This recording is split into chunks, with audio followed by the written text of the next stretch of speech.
Saying thank you. What is the first thing that you do when you receive a gift? Do you play with it or eat it?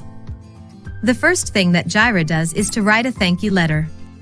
Jaira started writing thank you letters when a surprise box arrived in the mail from the faraway state of Texas in the United States. Jaira and her two older brothers are Filipino missionary kids in the Marshall Islands, and their parents teach at a Seventh-day Adventist mission school.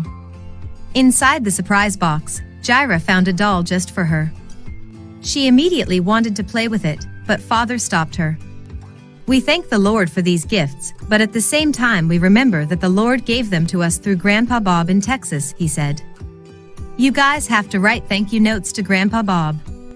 Jaira looked puzzled. She was only 6 and didn't know how to write. How do I do that? She asked. How do I write? Just think about how you want to say thank you, Father said. Jaira thought carefully. She looked over at her oldest brother, Jan, who was already writing a letter on a piece of paper. He was 13, and it was easy for him to write a thank you letter for the toy car that he had received. She looked at her other brother, Jaira. He was 8 and also already writing something about the toy car that he had received. What could she write? Suddenly her eyes lit up. She turned to Father, sitting on the couch. I can draw a picture, she said. That's a good idea, Father said. You can say thank you any way that you want. Holding her new doll in one hand, Jaira used the other hand to draw a big red heart. Then she drew several smaller hearts. At the top of the paper she carefully wrote her name, Jaira. Now Grandpa Bob would know that she was very thankful for the doll. The next month, another box arrived. Grandpa Bob had heard about the family's missionary work through mission stories in the Mission Quarterly and wanted to help.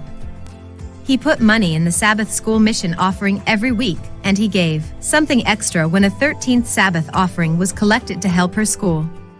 But he wanted to do more, so he began to send boxes every month. Every month a new box arrived, and every month Jaira and her brothers wrote thank you letters. A year passed. 2 years. 3 years. Jaira didn't really like to write letters at first, but it became easier as she wrote every month. She even began to write stories. Father was pleased. Grandpa Bob had taught Jaira how to write. He had sent so many boxes that she had learned how to write through thank you letters.